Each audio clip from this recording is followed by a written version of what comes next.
Hello everyone, स्वागत है आप सभी का मेरे इस छोटे से यूट्यूब चैनल पर। तो फ्रेंड्स, आज के इस वीडियो में हम लाए हैं आप सभी के लिए 20 नवंबर का जो एग्ज़ाम होने वाला है अतुल महेश्वरी का, उसके लिए उसकी दृष्टि से बहुत ज़्यादा वेरी इंपॉर्टेंट है। ठीक है, वेरी इंपॉर्टेंट क्वेश्चन है ये बायोलॉजी का। इसी तरीके से आपका एग्ज़ाम में क्वेश्चन आने वाले हैं। ठीक है, अतुल महेश्वरी छात्रवृत्ति पेपर का जो 2022-23 का होने वाला है 20 नवंबर को, उसी में इस तरीके से बायोलॉजी के क्वेश्चन आने वाले हैं। कुछ आपको इसी तरीके से देखने को मिलेगा। ठीक है, तो चलिए हम बायोलॉजी के कुछ ऐसे क्वेश्चन के बारे में बात करते हैं, देखते हैं ऐसे कौन से क्वेश्चन इंपॉर्टेंट है, कौन से इंपॉर्टेंट नहीं है। तो मैंने 36 यानी कि 30+ क्वेश्चन ऐसे रखे हैं जो कि आपके एग्जाम में आ सकता है। ठीक है, कोई कंफर्म नहीं है लेकिन आपका एग्जाम में फंस सकता है, यानी कि एग्जाम में आ सकता है। चलिए, पहला प्रश्न यहाँ पे दे रखा है आपका, जीव विज्ञान के जनक कौन है?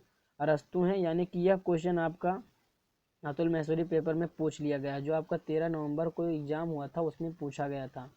ठीक है, अरस्तु यानी कि क्लास 11th एंड 12th में यह पूछा गया था क्वेश्चन कि जीव विज्ञान के जनक कौन थे, तो ये आपका आंसर सही हो जाएगा, अरस्तु। मैं बैक पेपर के क्वेश्चन भी इसमें लिख दिया हूँ, और अच्छे से आप लोग ध्यान से देखिएगा। कोई पता नहीं है कि आपका कौन सा क्वेश्चन फिर रिपीट हो जाए और कौन सा रिपीट ना हो। ठीक है, फिर दूसरा क्वेश्चन है आपका, कोशिका ऊर्जा ग्रह कहलाता है? कोशिका का ऊर्जा ग्रह कहलाता है तो माइटोकॉन्ड्रिया हो जाएगा। अगला क्वेश्चन है, प्रश्न नंबर तीसरा है, रक्त क्या है? तो रक्त एक प्रकार का ऊतक है। और किस प्रकार का ऊतक है? तो यह एक संयोजी ऊतक है। ठीक है, अगर ऑप्शन में दे रखा होगा संयोजी ऊतक तो आपका संयोजी ऊतक हो जाएगा। ठीक है, अगर पूछता है कि रक्त जो है यह किस प्रकार का ऊतक है, तो आपको बता देना है संयोजी ऊतक है। और अगर संयोजी ऊतक अगर नहीं दिया होगा, वहाँ पे केवल ऊतक दिया होगा, तो आपका ऊतक आंसर सही हो जाएगा। ठीक है, वेरी इंपॉर्टेंट क्वेश्चन है, आप लोग ध्यान दीजिएगा बायोलॉजी का। अगला क्वेश्चन है, पृथक्करण का नियम किसने दिया था? तो ये जॉन ग्रेगर मेंडल ने दिया था, यानी कि ग्रेगर जॉन मेंडल ने दिया था। मोस्ट इंपॉर्टेंट क्वेश्चन है। अगला क्वेश्चन है, आनुवांशिकता के पिता के रूप में किसे जाना जाता है? तो यही है ग्रेगर जॉन मेंडल। ठीक है, ग्रेगर जॉन मेंडल को आनुवांशिकी के पिता के रूप में जाना जाता है। अगला क्वेश्चन है, सबसे बड़ी कोशिका है? तो सबसे बड़ी कोशिका आपका शुतुरमुर्ग के अंडे में पाई जाती है पूरे वर्ल्ड में, यानी कि जो सबसे बड़ी कोशिका पाई जाती है शुतुरमुर्ग के अंडे में पाई जाती है। अगला क्वेश्चन है, कोशिका सिद्धांत किसने दिया था? कोशिका सिद्धांत जो था वह किसने दिया था? तो कोशिका सिद्धांत आपका सलाडेन एवं स्वान ने दिया था। ठीक है, किसने दिया था? सलाडेन और स्वान ने। अगला क्वेश्चन है, कंडरा। कंडरा को इंग्लिश में आपको कहते हैं टेंडन। क्या कहते हैं? टेंडन। तो कई बार टेंडन में दे देता है, तो हिंदी मीडियम वाले थोड़े लड़के यानी कि बच्चे आप नहीं जान पाते हैं, तो इस तरीके से मैंने लिख दिया है। टेंडन मतलब ही होता है कंडरा, और कंडरा का जो कार्य होता है अस्थि को पेशी से मिलाना होता है, यानी कि जोड़ना होता है, ज्वाइनिंग। ठीक है, अगला क्वेश्चन होता है, डायनासोर क्या है? तो डायनासोर एक विलुप्त सरीसृप है। ठीक है, सरीसृप है। ये क्वेश्चन आपके DTSC यानी कि एक एग्जाम होता है तो उसमें पूछा गया था। ठीक है, डायनासोर क्या है? तो डायनासोर एक विलुप्त सरीसृप है। अगला क्वेश्चन है आपके सामने, जीवाश्म पौधों का अध्ययन क्या कहलाता है? जीवाश्म पौधों का अध्ययन पेलियोबोटनी कहलाता है। क्या कहलाता है? पेलियोबोटनी कहलाता है। नेक्स्ट क्वेश्चन है, जाति की उत्पत्ति नामक पुस्तक कब प्रकाशित हुई थी? तो 1859 ईस्वी में हुई थी। अगला क्वेश्चन है, भारत में हरित क्रांति के जनक के रूप में किसे जाना जाता है? तो डॉक्टर MS स्वामीनाथन हो जाएगा आपका आंसर। क्या हो जाएगा? Doctor MS Swaminathan.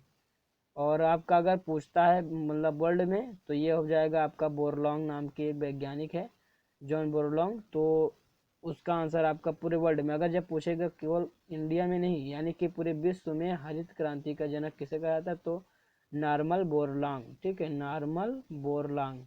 ठीक है, दो दो क्वेश्चन में अगर कराता हूँ तो शायद वही क्वेश्चन आ जाए, इसलिए मैं बता देता हूँ अगर जानता हूँ तो। अगला क्वेश्चन है, विटामिन की खोज किसने की थी? तो फुंक ने की थी। अगर फुंक दिया होगा तो भी सही है, अगर फंक दिया होगा तो भी सही है, यानी कि अगर कुछ भी दिया हो, विटामिन की खोज में अगर फुंक दिया है तभी सही हो जाएगा, और फुंक दिया हो तभी सही हो जाएगा।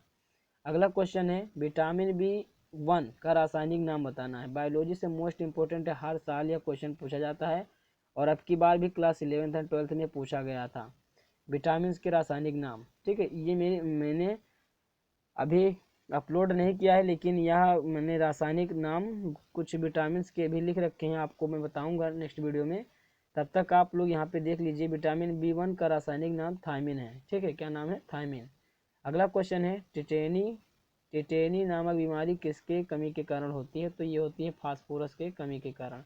ठीक है, ध्यान से आपको एक एक प्रश्न नोट डाउन करते चलना है। बहुत ज़्यादा मोस्ट इंपॉर्टेंट क्वेश्चन मैं इस वीडियो में करा रहा हूँ, यानी कि समझ सकते हैं आप टॉप 30 क्वेश्चन है। कितना है? टॉप 30 क्वेश्चन है, 30+ क्वेश्चन है।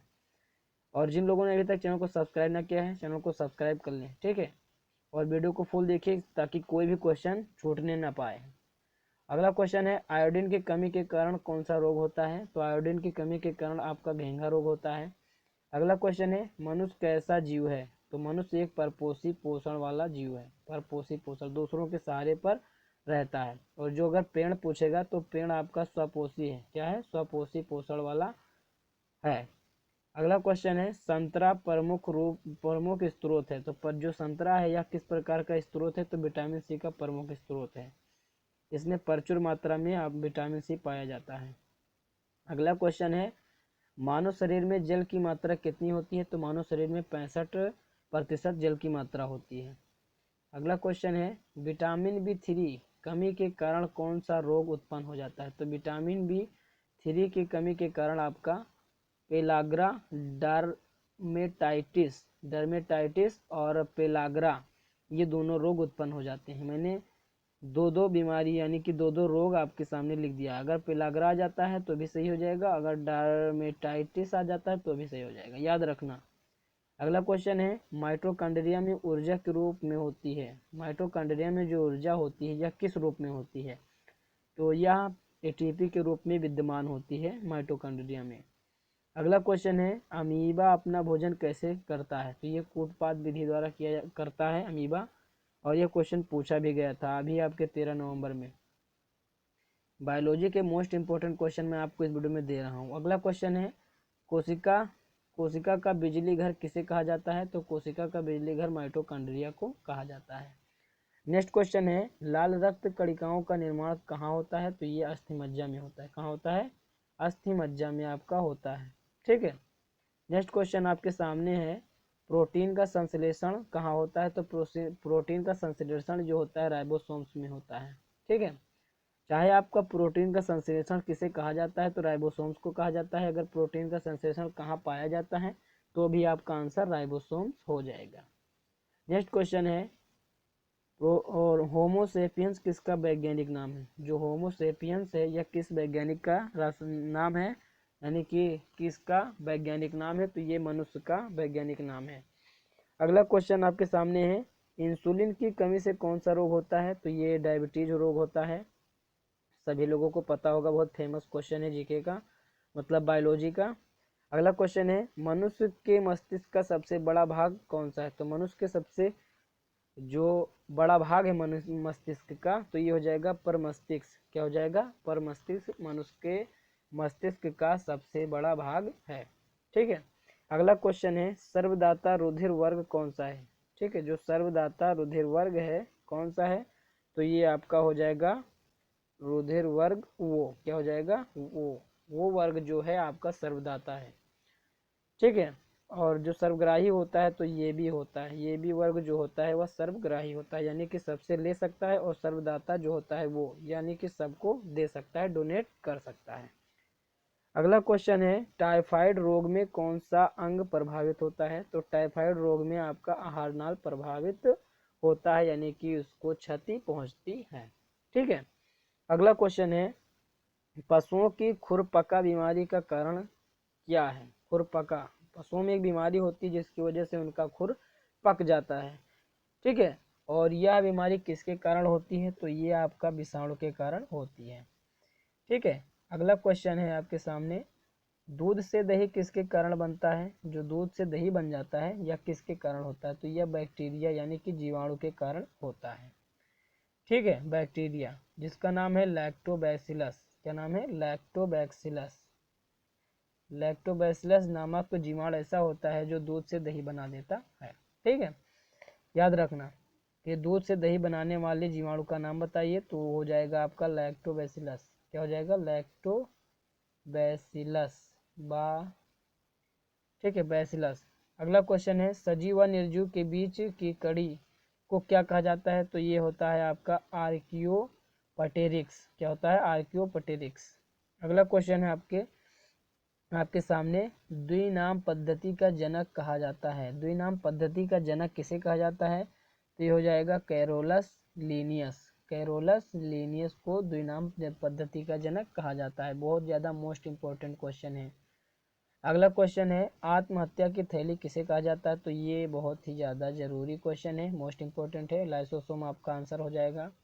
अगला क्वेश्चन है और इस वीडियो का लास्ट क्वेश्चन है, प्राकृतिक गैस का मुख्य घटक क्या है? प्राकृतिक गैस का मुख्य घटक क्या है? तो ये आपका हो जाएगा मीथेन। क्या हो जाएगा? मीथेन। CH4 जिसका रासायनिक सूत्र होता है CH4 और रासायनिक नाम हो जाएगा मीथेन। क्या हो जाएगा? मीथेन। तो ये बायोलॉजी के मोस्ट इम्पॉर्टेंट यानी कि फेमस क्वेश्चन थे, और 2-3 क्वेश्चन आपके अतुल महेश्वरी पेपर में पूछा भी गया था, उससे मैंने आपको यहाँ पे रिपीट कर दिया है। तो आप लोग अगर इस PDF को चाहते हैं, और इसका लिंक आपको डिस्क्रिप्शन बॉक्स में मिल जाएगा, वहाँ से डाउनलोड कर लीजिएगा। और जिन लोगों ने अभी तक चैनल को सब्सक्राइब ना किया है, प्लीज़ चैनल को सब्सक्राइब करें और वीडियो को फुल वॉच किया करें, ठीक है? और जिससे जितने भी क्वेश्चन मैं कराऊँ आपको अच्छे से समझ में आ जाए, और आपके पेपर में हो सकता है वही क्वेश्चन आपके पेपर में आ जाए, ठीक है? आप और इसे आप लोग ध्यान से देखिएगा। चलिए, आने वाली वीडियो आप लोग ध्यान से वेट कीजिए और आएगी, आप लोग वहाँ से देख कर अपनी तैयारी कर सकते हैं। मिलते हैं नेक्स्ट वीडियो के साथ, तब तक अपनी तैयारी जारी रखें।